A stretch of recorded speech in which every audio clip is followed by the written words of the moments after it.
Legami di parentela 1. In un hadith trovato in Jami' at-Tirmidhi, numero 1979, il santo profeta Mohammed, pace e benedizioni su di lui, consigliò che mantenere i legami di parentela porta ad un aumento della ricchezza e della vita. È dovere dei musulmani mantenere i legami di parentela, poiché reciderli è un peccato grave. Chi recide i legami di parentela per ragioni mondane sarà escluso dalla misericordia di Allah, l'Eccelso, secondo un hadith trovato in Sahih Muslim, numero 6518. Infatti, questo è un peccato così grave che un hadith trovato in Jami' at-Tirmidhi, numero 1909, avverte che una persona che recide i legami di parentela per ragioni mondane non entrerà in paradiso. Mantenere i legami di parentela implica soddisfare i diritti dei propri parenti secondo gli insegnamenti dell'Islam per compiacere Allah, l'Eccelso. Dovrebbero cercare il piacere di Allah, l'Eccelso, in ogni momento e non il piacere dei loro parenti, poiché ciò incoraggia a scendere a compromessi sugli insegnamenti dell'Islam. Non ci si deve aspettare né pretendere gratitudine dai propri parenti quando si soddisfano i propri diritti, poiché ciò dimostrerebbe la propria insincerità. Un musulmano deve comandare il bene con gentilezza e proibire il male, e nei casi in cui un parente non si pente dei propri peccati, un musulmano non dovrebbe recidere i legami con lui, nemmeno per questioni religiose. Dovrebbe invece continuare ad aiutarlo in cose utili, poiché questo atto di gentilezza potrebbe ispirarlo a pentirsi sinceramente. Mentre tagliando fuori da lui, potrebbe benissimo allontanarlo ulteriormente dalla giusta guida. L'aumento di ricchezza menzionato nell'hadith principale potrebbe significare che Allah, l'Eccelso, fornisce loro maggiori opportunità finanziarie, il che causa un aumento della loro ricchezza legittima. Ancora più importante, potrebbe significare che Allah, l'Eccelso, benedice la ricchezza di un musulmano con tale grazia che soddisfa i suoi bisogni e i bisogni dei suoi familiari e gli fornisce pace della mente e del corpo, che in realtà è vera ricchezza. Chi recide i legami di parentela perderà questa grazia, il che lo porterà a sentirsi insoddisfatto indipendentemente da quanta ricchezza ottenga. E sembrerà sempre che la sua ricchezza non sia sufficiente a coprire i suoi bisogni e i bisogni dei suoi familiari.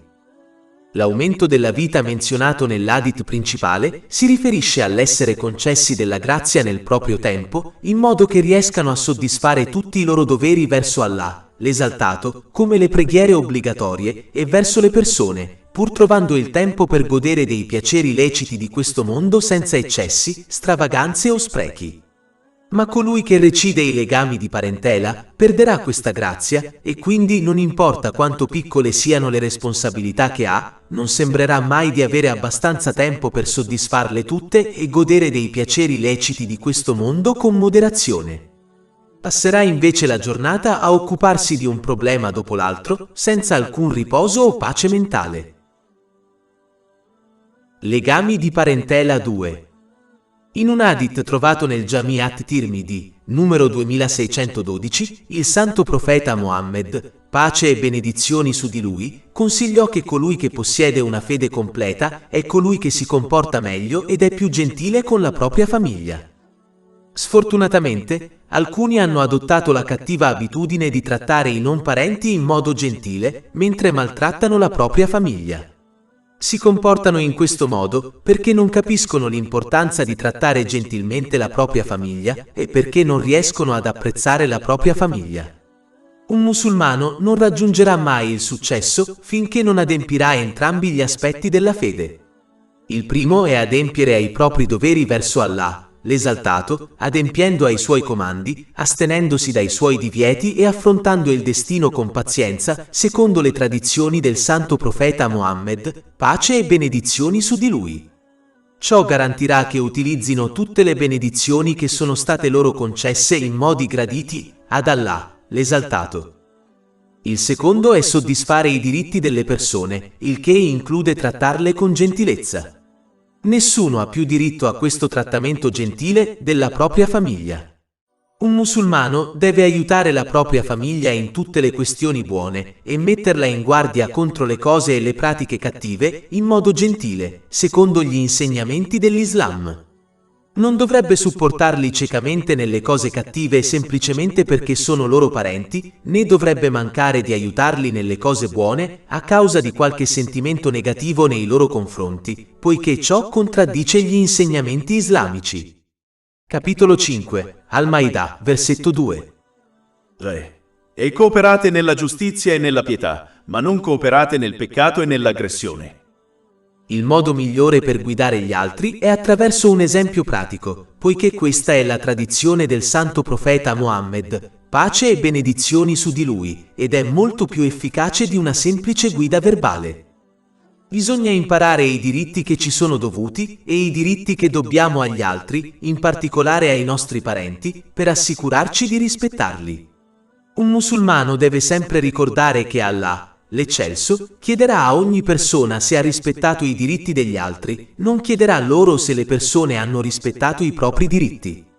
Pertanto, bisogna preoccuparsi di ciò di cui si verrà interrogati, ovvero i diritti degli altri, e quindi sforzarsi di rispettarli secondo gli insegnamenti dell'Islam. Infine, si dovrebbe generalmente scegliere la gentilezza in tutte le questioni, specialmente quando si ha a che fare con la propria famiglia. Anche se commettono peccati, dovrebbero essere avvertiti in modo gentile e comunque aiutati in questioni che sono buone, poiché questa gentilezza è più efficace nel riportarli all'obbedienza di Allah, l'Eccelso, che trattarli duramente. Legami di parentela 3. In un hadith trovato nel Jami' at-Tirmidhi, numero 1952, il santo profeta Mohammed, pace e benedizioni su di lui, consigliò che il dono più virtuoso che un genitore possa fare al proprio figlio è insegnargli un buon carattere. Questo hadith ricorda ai musulmani di preoccuparsi di più della fede dei loro parenti, come i loro figli, piuttosto che di acquisire e trasmettere loro ricchezza e proprietà. È importante capire che le eredità terrene vanno e vengono. Quante persone ricche e potenti hanno costruito enormi imperi solo per vederli fatti a pezzi e dimenticati poco dopo la loro morte? I pochi segni lasciati da alcune di queste eredità durano solo per avvertire le persone di non seguire le loro orme. Un esempio è il grande impero del faraone. Sfortunatamente, molti musulmani sono così preoccupati di insegnare ai loro figli come costruire un impero e acquisire molta ricchezza e proprietà, che trascurano di insegnare loro la sincera obbedienza ad Allah, l'esaltato, che implica l'adempimento dei suoi comandi, l'astensione dai suoi divieti e l'affrontare il destino con pazienza secondo le tradizioni del santo profeta Mohammed, pace e benedizioni su di lui. Ciò include le buone maniere verso Allah, l'esaltato e la creazione. Un musulmano non dovrebbe farsi ingannare pensando di avere tutto il tempo per insegnare le buone maniere ai propri figli, perché il momento della loro morte è sconosciuto e spesso coglie le persone all'improvviso. Inoltre, è estremamente difficile insegnare le buone maniere ai bambini quando crescono e diventano rigidi nei loro modi. Se non si riesce a insegnare le buone maniere ai propri figli, questi diventeranno solo una fonte di stress per loro in entrambi i mondi. Il modo migliore in cui un genitore può insegnare le buone maniere al proprio figlio è dando l'esempio. Devono imparare e agire in base agli insegnamenti dell'Islam e diventare un modello pratico da seguire per il proprio figlio. Oggi è il giorno in cui un musulmano dovrebbe riflettere veramente sul dono che desidera impartire ai propri figli e parenti. È così che un musulmano invia del bene all'aldilà, ma lascia anche del bene dietro di sé, come un figlio giusto che supplica per il genitore defunto lo avvantaggia. Ciò è stato confermato in un hadith trovato in Jami' at-Tirmidhi, numero 1376. Si spera che colui che è circondato dal bene in questo modo venga perdonato da Allah, l'Eccelso. Legami di parentela 4. Ho avuto un pensiero che volevo condividere. Stavo riflettendo su una mentalità che molte persone, in particolare gli asiatici, possiedono. È l'estrema necessità di costringere persone come i parenti a rimanere fisicamente insieme. Anche se non è ancora un'intenzione malvagia, al giorno d'oggi spesso porta più guai che bene. Poiché le persone non sono perfette, commetteranno errori che sconvolgeranno altri come i loro parenti.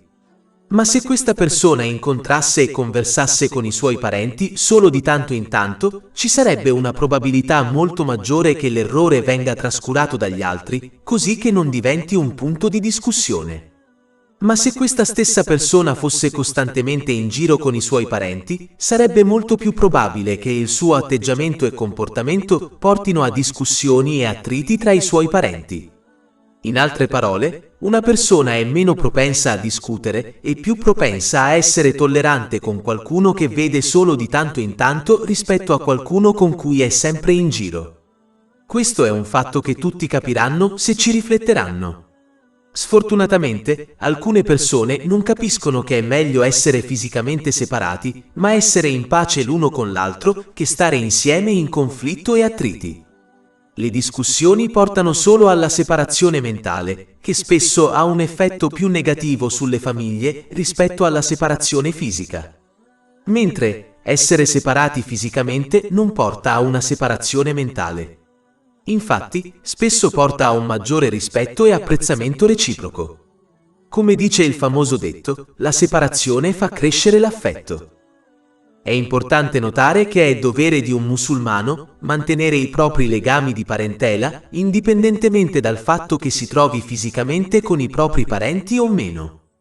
Ma questa discussione significa che i musulmani non dovrebbero credere che un po' di separazione fisica tra le persone sia una cosa negativa. In effetti, può essere una causa per rafforzare i legami tra loro. Legami di parentela 5. Ho avuto un pensiero che volevo condividere. Stavo riflettendo su un problema che affligge la maggior parte delle famiglie musulmane. Con il passare del tempo si dividono e perdono il forte legame che un tempo avevano tra loro. Ci sono molte cause per questo, ma una causa importante è la base su cui è stata formata la loro connessione dai loro genitori e parenti. È risaputo che quando le fondamenta di un edificio sono deboli, l'edificio verrà danneggiato nel tempo o addirittura crollerà. Allo stesso modo, quando le fondamenta dei legami che uniscono le persone non sono corrette, i legami tra loro alla fine si indeboliranno o addirittura si spezzeranno.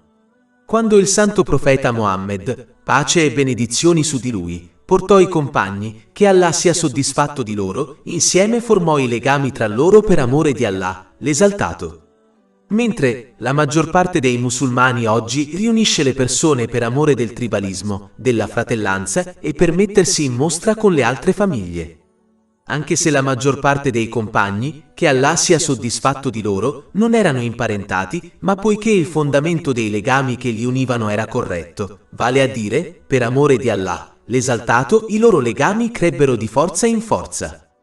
Mentre molti musulmani oggigiorno sono imparentati per sangue, ma con il passare del tempo si separarono, poiché il fondamento dei loro legami era basato sulla falsità, vale a dire, tribalismo e cose simili. I musulmani devono capire che se desiderano che i loro legami durino e che guadagnino una ricompensa per aver adempiuto all'importante dovere di sostenere i legami di parentela e i diritti dei non parenti, allora devono solo stringere legami per amore di Allah, l'Eccelso. Il fondamento di questo è che le persone si collegano tra loro e agiscono insieme solo in un modo che sia gradito ad Allah, l'Eccelso. Questo è stato comandato nel Sacro Corano. Capitolo 5, Al-Ma'idah, versetto 2.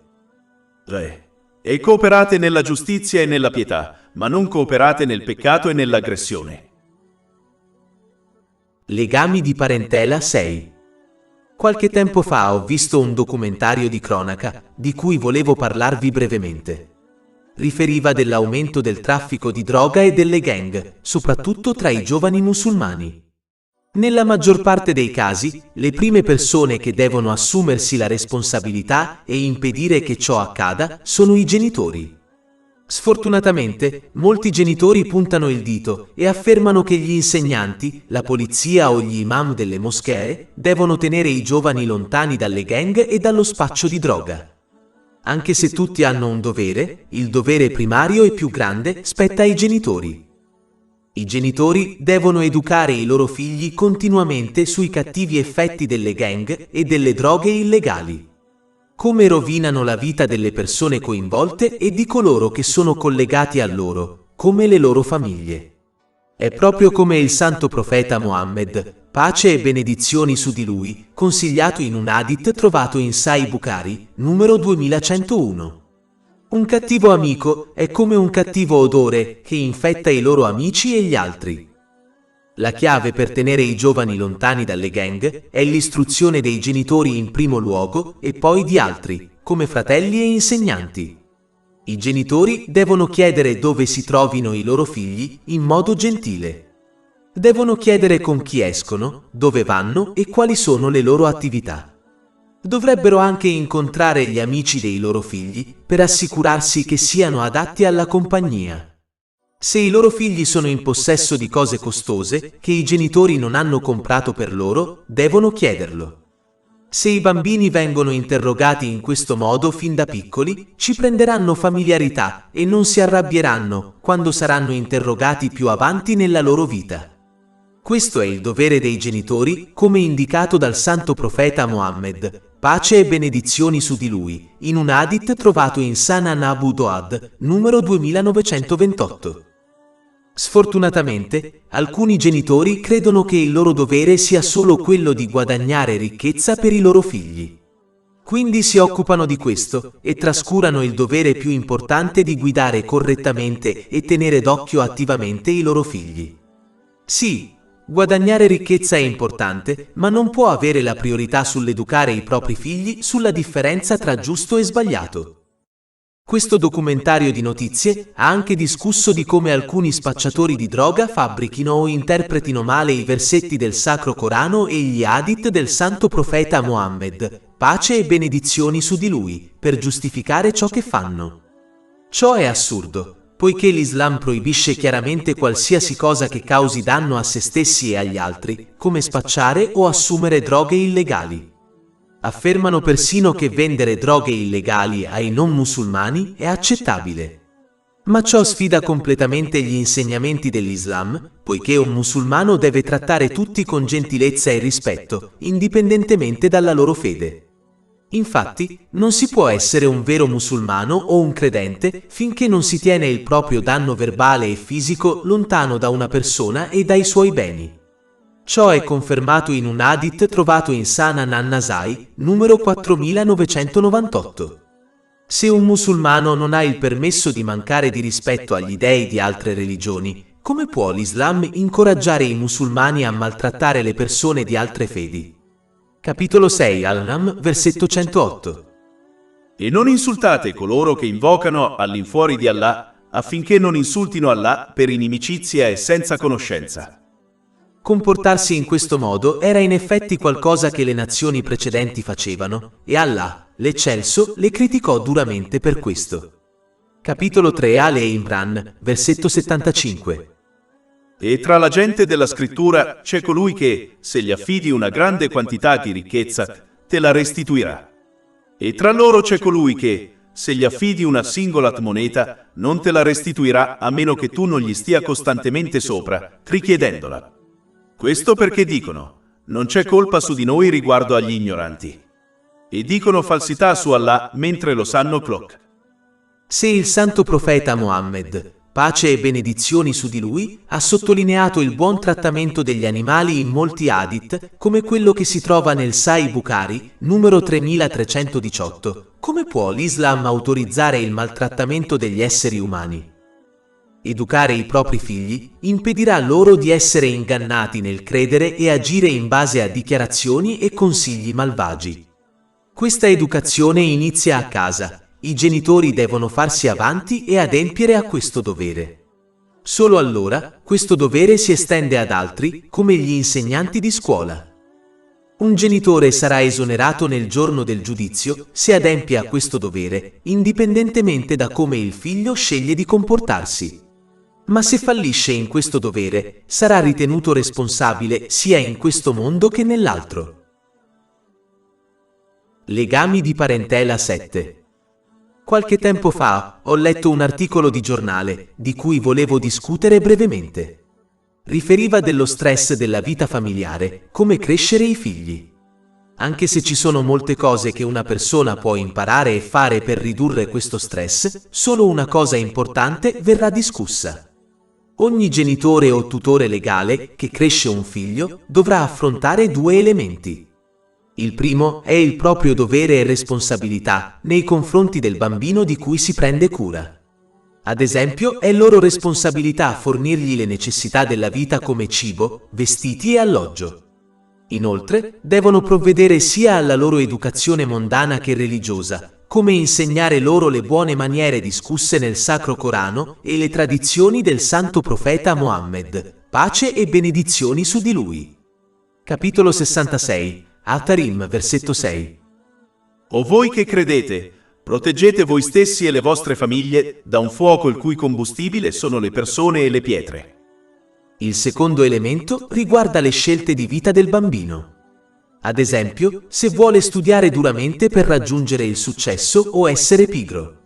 Queste scelte possono essere tra due cose lecite, come l'esempio menzionato, o tra giusto e sbagliato. Ad esempio, un bambino potrebbe dover scegliere tra una vita criminale o un'occupazione lecita. Tutti i bambini devono prima o poi fare queste scelte e non possono essere costretti a scegliere un percorso particolare da qualcun altro, come il genitore. In realtà, i genitori non possono seguire costantemente i figli e in qualche modo costringerli a fare le scelte giuste. È importante che i musulmani capiscano che saranno interrogati e ritenuti responsabili da Allah, l'Eccelso, riguardo al primo elemento, che è il loro dovere e le responsabilità date loro da Allah, l'Eccelso. Ma non saranno ritenuti responsabili per il secondo elemento, che sono le scelte indipendenti che i loro figli fanno. Quindi un musulmano dovrebbe tenerlo a mente e concentrarsi completamente sull'adempimento del proprio dovere e non stressarsi per il secondo elemento che è fuori dal suo controllo. Allo stesso modo in cui una persona intelligente non si stressa per il meteo, sapendo che il controllo è fuori dalle sue mani, non dovrebbe stressarsi per il secondo elemento e invece concentrarsi su ciò che è sotto il suo controllo e di cui sarà ritenuto responsabile. Legami di parentela 8. In un hadith trovato in Sahih Bukhari, numero 5090, il santo profeta Mohammed, pace e benedizioni su di lui, consigliò che una persona si sposa per 4 motivi: la sua ricchezza, la sua discendenza, la sua bellezza o per la sua pietà.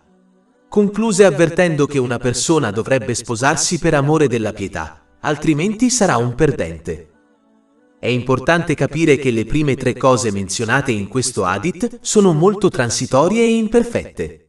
Possono dare a qualcuno una felicità temporanea, ma alla fine queste cose diventeranno un peso per loro, poiché sono collegate al mondo materiale e non alla cosa che garantisce il successo definitivo e permanente, vale a dire la fede. Basta osservare i ricchi e i famosi per capire che la ricchezza non porta felicità. Infatti, i ricchi sono le persone più insoddisfatte e infelici sulla terra.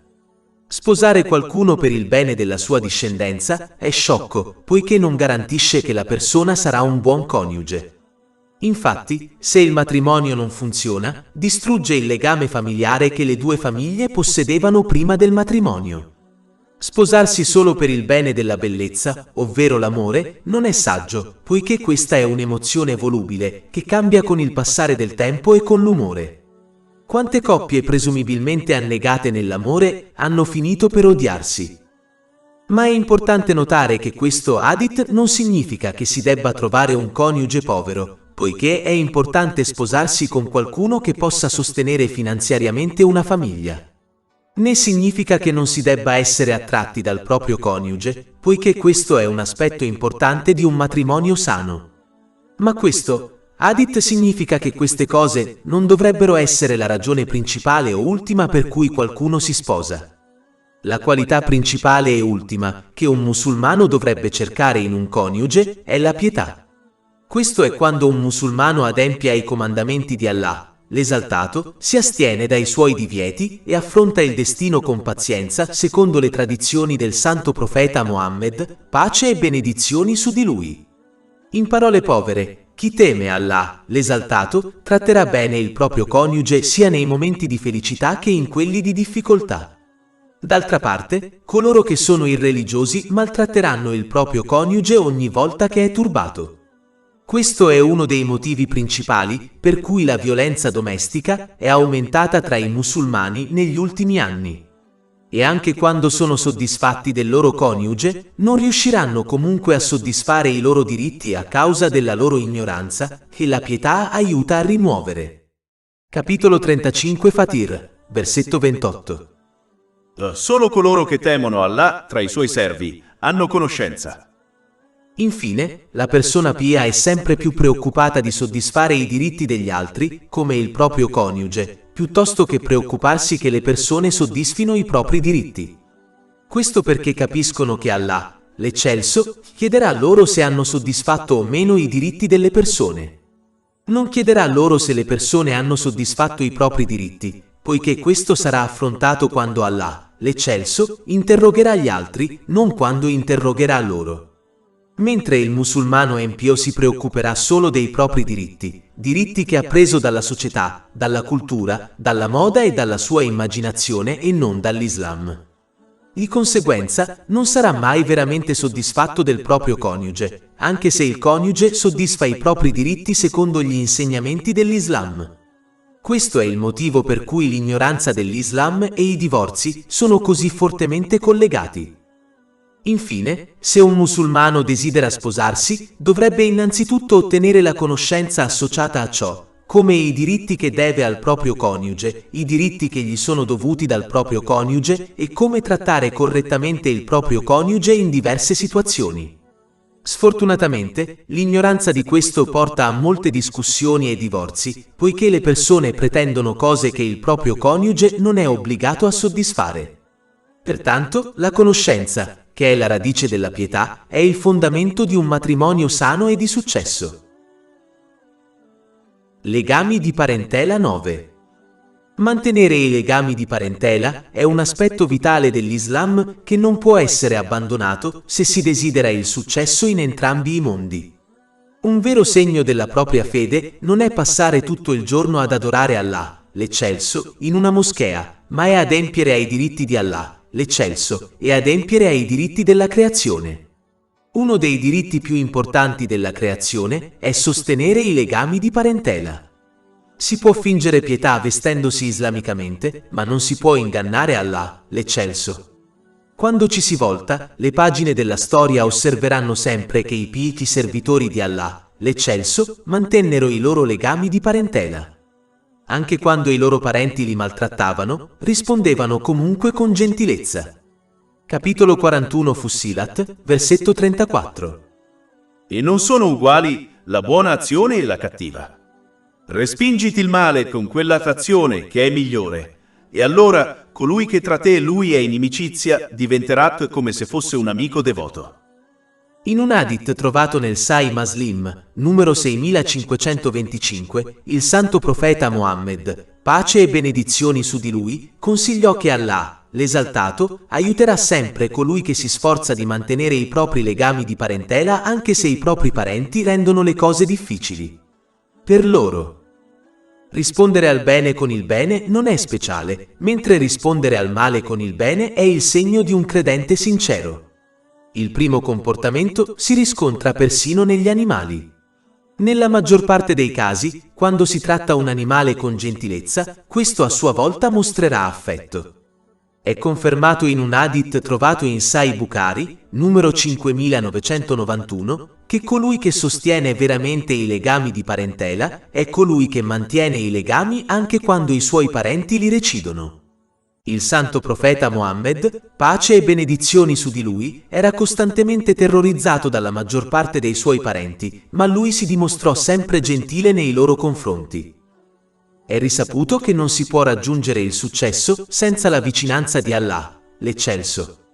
Ma in un hadith trovato in Sahih Bukhari, numero 5987, Allah, l'Eccelso, ha chiaramente dichiarato che reciderà i legami con colui che taglia i propri legami di parentela per ragioni mondane.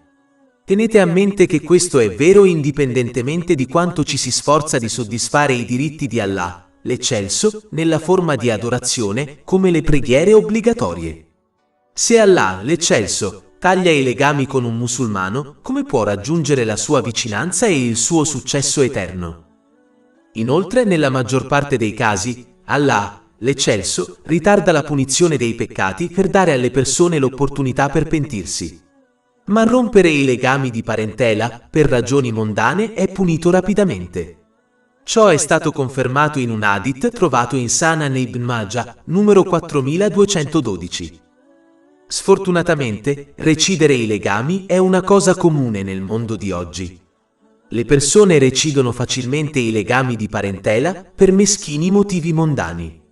Non riescono a riconoscere che qualsiasi perdita ciò che avviene nel mondo materiale è temporaneo, ma se sono separati da Allah, l'Eccelso, affronteranno sofferenze prolungate in entrambi i mondi.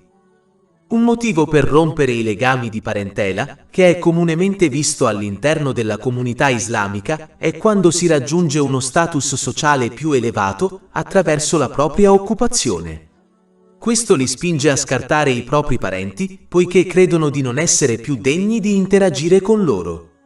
Il loro amore per la loro ricchezza e il loro status sociale li spinge alle porte della paranoia, che li convince che i loro parenti vogliono solo privarli delle loro ricchezze. Il Sacro Corano indica che questi legami saranno messi in discussione nel giorno del giudizio. Capitolo 4, An-Nisa, versetto 1. Temete Allah, attraverso il quale vi interrogate l'un l'altro, e gli uteri. In verità Allah è sempre sopra di voi, un osservatore. Questo versetto indica anche chiaramente che non si può ottenere pietà senza sostenere i legami di parentela. Quindi coloro che credono possono ottenerlo attraverso un'adorazione eccessiva e il digiuno si sono rivelati sbagliati e devono quindi cambiare il loro comportamento. L'Islam insegna ai musulmani a sostenere tutti i legami di parentela, aiutando i loro parenti in questioni buone, ogni volta e ovunque possibile. È stato ordinato loro di adottare una mentalità costruttiva che unisca i parenti per il bene della società, piuttosto che una mentalità distruttiva che causa solo divisioni all'interno delle famiglie. Secondo un hadith trovato in Sunan Abu Dawud, numero 4919, creare divisioni tra le persone porta alla propria distruzione.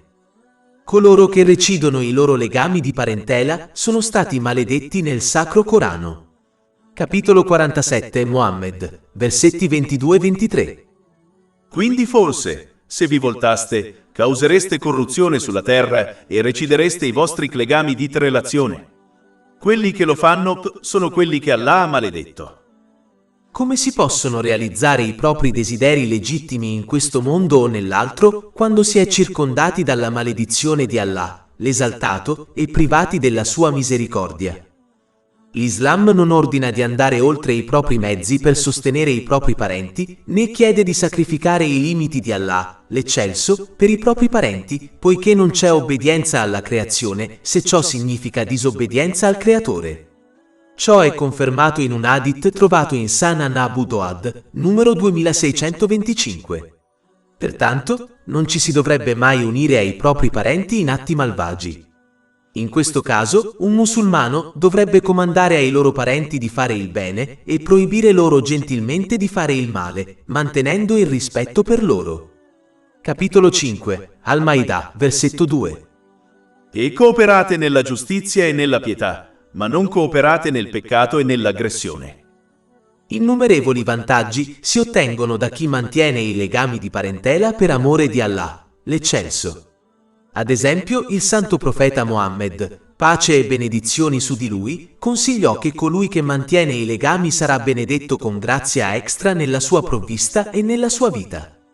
Ciò è confermato in un hadith trovato in Sunan Abu Dawud, numero 1693. Ciò significa che la loro provvista, indipendentemente da quanto sia piccola, sarà sufficiente per loro e fornirà loro pace mentale e corpo. La grazia nella vita significa che troveranno il tempo per adempiere a tutti i loro doveri religiosi e mondani. Queste sono due benedizioni i musulmani trascorrono tutta la loro vita e la loro ricchezza cercando di ottenere, ma molti non riescono a riconoscere che Allah, l'esaltato, ha posto entrambi nel mantenimento dei legami di parentela. Mantenere i legami di parentela è così importante che il santo profeta Mohammed, pace e benedizioni su di lui, ordinò ai musulmani per adempiere a questo dovere vitale anche con i loro parenti non musulmani. Un hadith che consiglia questo si trova nel Sahih Muslim, numero 2324. Una delle trappole del diavolo è che mira a creare dissenso tra parenti e all'interno della società, il che porta alla rottura delle famiglie e divisioni sociali. Il suo obiettivo finale è indebolire l'Islam come nazione. Sfortunatamente, alcuni sono diventati famosi per aver covato rancori che durano decenni e si tramandano di generazione in generazione. Una persona tratterà bene un parente per decenni, ma per un errore e una discussione, quest'ultimo giurerà di non parlargli mai più. Il santo profeta Mohammed, pace e benedizioni su di lui, ha avvertito in un hadith trovato in Sahih Muslim numero 6526 che è illegale per un musulmano tagliare i legami con un altro musulmano per una questione mondana per più di 3 giorni. Se questo è il comando riguardante il taglio dei legami con un non parente, si può immaginare la serietà del taglio dei legami con i parenti. Questa domanda è stata risolta in Sahih Bukhari, numero 5984.